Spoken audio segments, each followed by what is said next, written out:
Hello students, तो आज हम लोग क्लास 11 के अध्याय नंबर 5 चैप्टर को देखेंगे, जिसमें हम लोग रैखिक असमीकाओं के बारे में पढ़ेंगे। अब इसमें रैखिक असमीकाओं में क्या होता है, जिस तरह से हमने पिछली क्लासेस में समीकरण के बारे में देखा कि हमें कुछ शाब्दिक जो कंडीशन दी रहती थी उसके आधार पर हम लोग समीकरण बनाते थे और उसमें हम लोग बराबर का चिन्ह प्रयोग किया करते थे। लेकिन यहाँ पर जो हम लोग शाब्दिक कंडीशन दी जाएंगी उनके आधार पर या फिर हमें बना बनाया अगर कोई भी समीकरण टाइप का दिया गया हुआ है तो उसमें हमें बराबर का चिन्ह नहीं देखने को मिलेगा। हमें कुछ स्पेशल जो है टाइप के चिन्ह देखने को मिलेंगे और वो चिन्ह के आधार पर ही ये रैखिक असमीका बनेगी। वो चिन्ह होगा जिनमें से जैसे हम लोग देखे हैं कि ये होता है से कम, इस तरह का चिन्ह बना हुआ तो इसका मतलब होता है से कम या से अधिक या से कम या इसके बराबर या से अधिक या बराबर चिन्हों का अगर प्रयोग किया गया है उस समीकरण में, तो हम उसको समीकरण न कह के उसे कहेंगे असमीका। ठीक है, और इस चैप्टर में हम लोग इन्हीं असमीकाओं के हल के बारे में बात करेंगे कि किस तरह से इनको हम लोग हल कर सकते हैं और क्या होती हैं असमीकाएँ। तो कुछ रूल्स हैं, उनको देख लेते हैं, समझ लेते हैं, जिनके आधार पर कि असमीकाएँ क्या होती हैं, उनको कितने प्रकार से वर्गीकृत किया गया है और हम उनको कैसे सॉल्व करेंगे। दिया गया है एक असमीका दो वास्तविक संख्याओं या दो बीजीय व्यंजकों में इन चिन्हों अर्थात जिसका मतलब है से छोटा, से बड़ा या से छोटा बराबर और से बड़ा बराबर के चिन्ह के प्रयोग से बनती है। ठीक है, जैसे यहाँ पे दिया गया है कि 3 छोटा है 5 से, 7 बड़ा है 5 से, तो ये सांख्यिक असमीका कहलाएगी क्योंकि इसमें सिर्फ संख्याएं आई हुई हैं। ठीक है, और दूसरे में देखते हैं x छोटा है 5 से, y बड़ा है 2 से, x बड़ा है या बराबर है 3 के, y छोटा है या बराबर 4 के, इन्हें हम लोग कहेंगे शाब्दिक असमीका या फिर चरांक असमीका कहेंगे। ठीक है ना, क्योंकि इसमें चर आए हुए हैं। दूसरा दिया गया द्वि असमीका। द्वि असमीकाएँ क्या होती हैं, जिसमें दो असमीका का चिन्ह प्रयोग कर दिया जाएगा, उसे हम लोग कह देंगे द्वि असमीका। और भी कई तरह की हमें असमीकाएँ मिलती हैं जिसमें दिया गया है कि अगर ax plus be less than 0 हो, ax प्लस बी बड़ा है 0 से, ax प्लस बी वाई छोटा है c से और ax प्लस बी वाई बड़ा है c से, इस तरह की अगर असमीकाएँ दी गई हैं तो उनको हम लोग किस तरीके से हल करेंगे उसके बारे में बात करेंगे। लेकिन इसको कहते क्या हैं, इसको कहते हैं हम लोग सुनिश्चित असमीकाएँ। जिसमें हम लोग को बराबर के चिन्ह नहीं देखने को मिलेगा उसे हम लोग कहेंगे सुनिश्चित असमीकाएँ।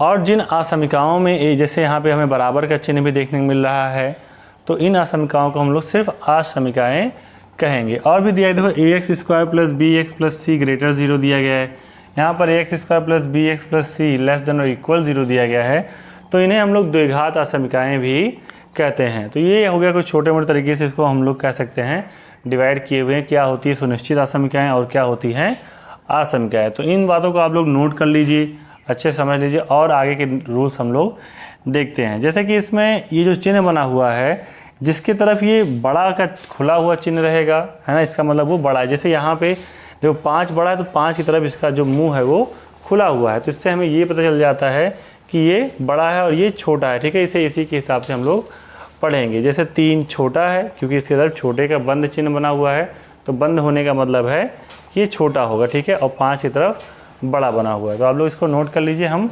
आगे रूल्स बताते हैं। तो आगे रूल्स को समझते हैं। कहा गया एक चर राशि के रैखिक असमीकाओं का बीजगणितीय हल और उनका आलेखीय निरूपण। ठीक है, किस तरीके से हम लोग किसी भी असमीका को हल करेंगे या रैखिक असमीका को हल करेंगे और उसका आलेख पर निरूपण कैसे करेंगे, इसके बारे में देखें उदाहरण की सहायता से। पहला नियम दिया गया, एक समीकरण के दोनों पक्षों में समान संख्याएं जोड़ी अथवा घटाई जा सकती है। मतलब कोई रैखिक असमीका दी गई हो, ठीक है, तो उसके दोनों पक्षों में हम लोग एक समान संख्या घटा और जोड़ सकते हैं। ठीक है, उससे उसके चिन्ह पर कोई प्रभाव नहीं पड़े। जैसे दिया हो 3x बड़ा है 5 से, तो अगर इसके दोनों पक्षों में हम लोग जोड़ दें 3x प्लस 2 कर दें, यहाँ 5 प्लस 2 कर दें, तो इससे इसके चिन्ह पर कोई प्रभाव नहीं पड़ेगा। ठीक है, आगे दिया नियम नंबर 2, एक समीकरण के दोनों पक्षों में समान शून्येतर संख्याओं से गुणा अथवा भाग किया जा सकता है। ठीक है, शून्येतर का मतलब जो जीरो ना हो, जीरो को छोड़कर बाकी किसी भी संख्या से हम लोग उसमें गुणा अथवा भाग करा सकते हैं।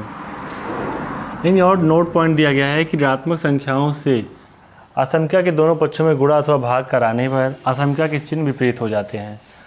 ध्यान ये देने की बात है, अगर प्लस वाली संख्या से करा रहे हैं तो उसके चिन्ह नहीं विपरीत होंगे, लेकिन अगर वो संख्या ऋणात्मक है तो इसका जो चिन्ह है वो पलट जाएगा। जैसे यहाँ पे देखो 3 बड़ा है 2 से लिखा हुआ था, ठीक है, 3 बड़ा है 2 से, लेकिन जब इसके दोनों पक्षों में मैंने -1 से गुणा कराया तो ये यहाँ पे चिन्ह बदल गया। पहले इधर बड़ा का चिन्ह 3 की तरफ था, अब ये इधर छोटा का चिन्ह आ गया।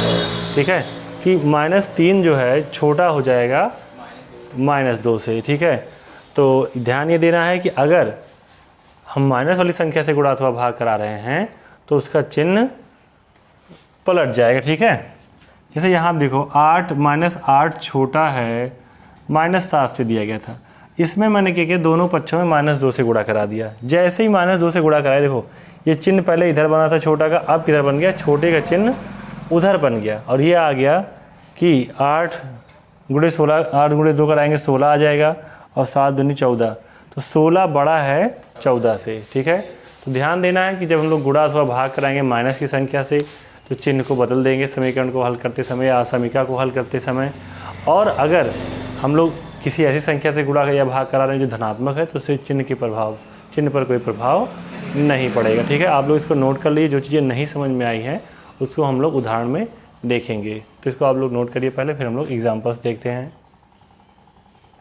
तो पहला उदाहरण देखते हैं, दिया गया 30x छोटा है 200 से को हल कीजिए जब x एक प्राकृतिक संख्या और x एक पूर्णांक है, तो हमें बताना है कि x का क्या मान हो सकता है। तो 30x दिया गया है,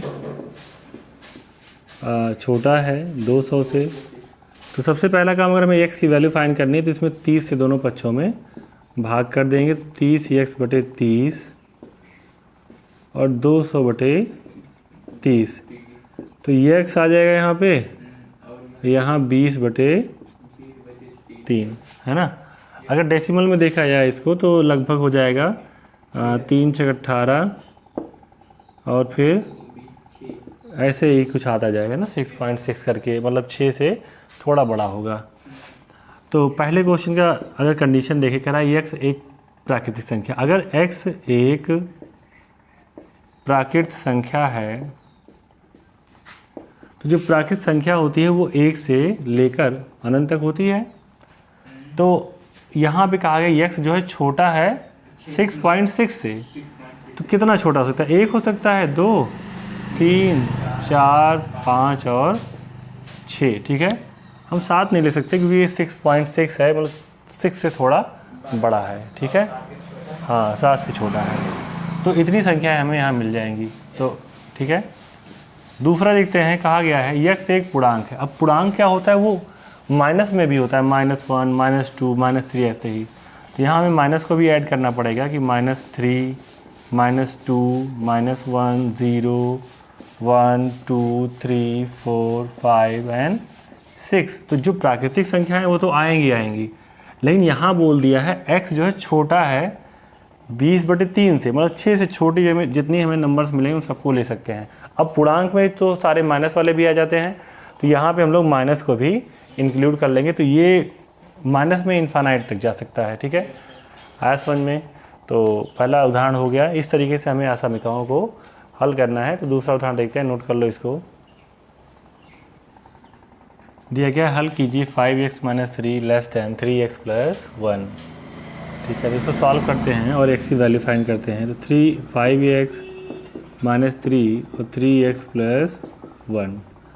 अब यहाँ सबसे पहले हम अगर 3 को भेजना चाहें तो उधर भेज देते हैं। तो इसको लिए क्या करेंगे, इसमें हम लोग दोनों पक्षों में +3 करा देते हैं। ठीक है ना,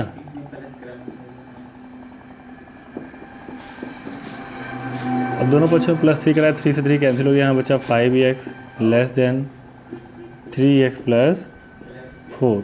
ठीक है, ये 3 माइनस हो गया।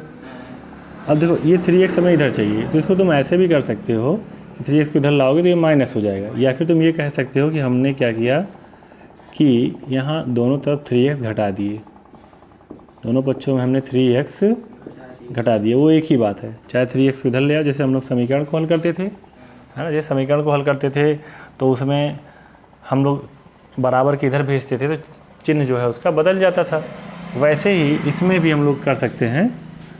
तो हमने यहाँ पे कर दिया कि 5x - 3x, तो यहाँ आ जाएगा 2x, ये हो जाएगा अपना 0, तो यहाँ से बचेगा अपने पास 4। तो 2 से डिवाइड कर देंगे दोनों तरफ, तो यहाँ x < 2 आ जाएगा। 2 से डिवाइड करेंगे बोथ साइड में तब। अब हमें कहा x एक पूर्णांक है। अब पूर्णांक है अगर x एक, तो इस कंडीशन के लिए x छोटा है 2 से, तो क्या हो सकता है, 1 हो सकता है, 0 -1 -2 और ऐसे ही, हाँ, सारे पूर्णांक आ जाएंगे। लेकिन दूसरी जो कंडीशन दी गई है, कह रहा है x एक वास्तविक संख्याएं हैं, मतलब 2 से छोटी जितनी वास्तविक संख्याएं होती हैं उन सब को यहाँ पे हम लोग लिख सकते हैं। तो बहुत सारी वास्तविक संख्याएं होती हैं, इसलिए उनको लिखने के बजाय हम लोग ब्रैकेट का यूज करेंगे। तो इनफाइनाइट से लेकर -इनफाइनाइट में, है ना, 2 से छोटी और 2 से छोटी इनफाइनाइट तक की जितनी भी संख्याएं आएंगी इनको लिख सकते हैं। ठीक है, आप लोग को बताया गया ब्रैकेट का क्या मतलब होता है। छोटे ब्रैकेट का मतलब होता है कि 2 नहीं आएगा और ना तो इनफाइनाइट आएगा, उसके बीच की जितनी भी संख्याएं होती हैं वो सारी संख्याएं आ जाएंगी। ठीक है, तो नोट कर लीजिए इसको। ठीक, इस असमीकरण को हम लोग हल करते हैं। दिया गया 4x + 3 < 6x + 7। तो यहाँ पर अगर हम लोग 4x माइनस इधर ले आए 6x को और 3 को उधर भेज दे तो 7 - 3 हो जाएगा। ठीक है, या फिर दोनों पक्षों में कह ले 6x घटा लिए और -3 घटा दिए। ठीक है, तो बन जाएगा यही हम लोग का। तो यहाँ बचेगा -2x, यहाँ बचेगा 4। ठीक है, लेकिन यहाँ पे हम लोग अब डिवाइड कराएंगे -2 से। अब चूंकि -2 से डिवाइड करा रहे हैं इसलिए इसका साइन चेंज हो जाएगा, साइन चेंज हो जाएगा, यहाँ 4/-2 आ जाएगा। तो ये कह देंगे कि x जो होगा वो ग्रेटर होगा -2 से, कि x जो है -2 से ग्रेटर है। तो इसका हल हो जाएगा -2 से, या -2 के बाद जो संख्याएं होंगी वहाँ से लेकर इनफाइनाइट तक। ठीक है, आया समझ में, नोट कर लो। अब इसका सलूशन देखते हैं हम लोग। तो 5 - 2x दिया गया है अपॉन 3, यहाँ पे एलसीएम लेंगे तो 6 × 5 = 30/6, 3 से काट 3 दूनी 6 आ जाएगा, 2 इधर भेज देंगे 2, 5 - 2x और x - 30, तो 5 में 10 -4x x - 30, तो ये -4x, x इधर लाएंगे माइनस का हो जाएगा, यहाँ -30 पहले से, ये भी जाएगा -10 हो जाएगा। ठीक है, ये जाएगा -5x और यहाँ आ जाएगा -40। अब -5 से भाग कर देते हैं, चिन्ह तुरंत बदल जाएगा, माइनस या प्लस से भाग करते हैं तो चिन्ह बदल जाता है।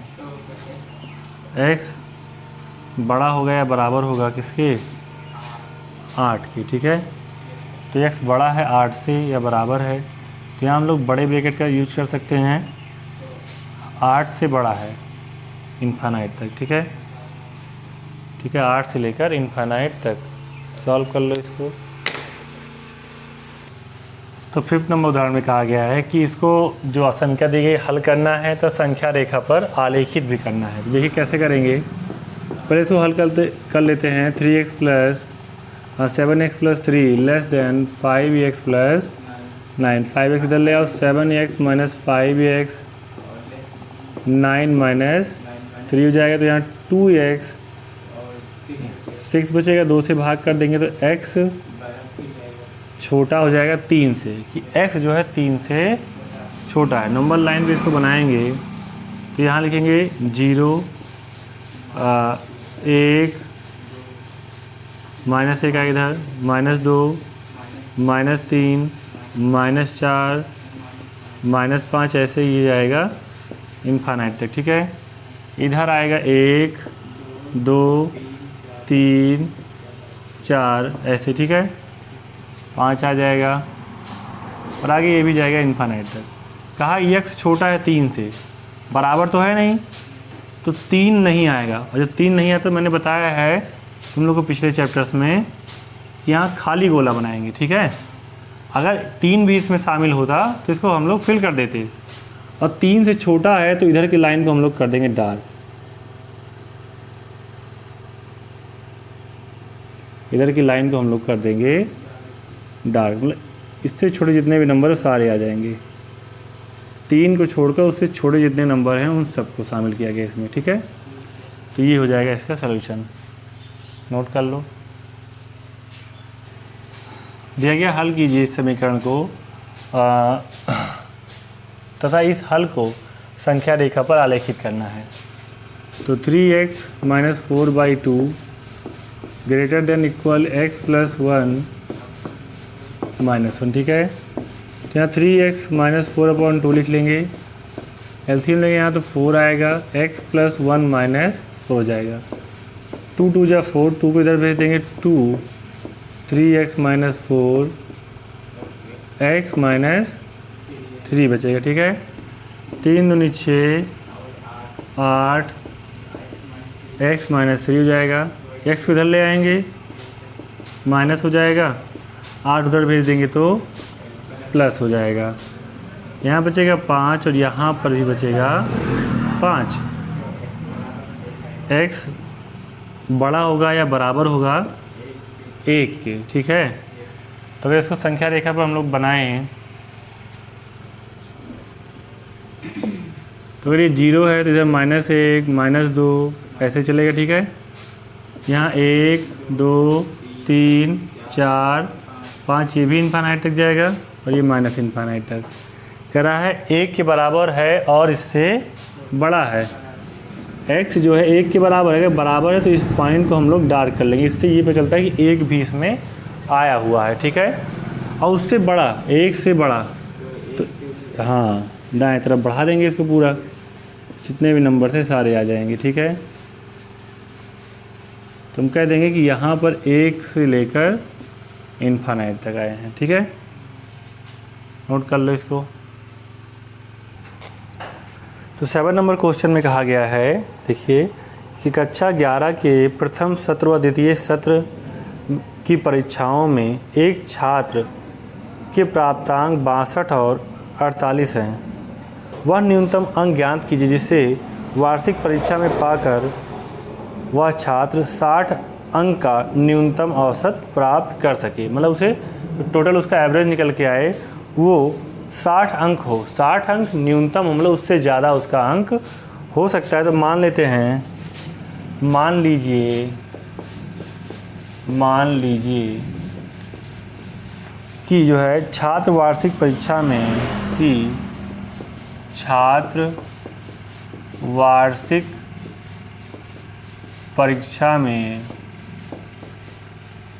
x अंक प्राप्त करता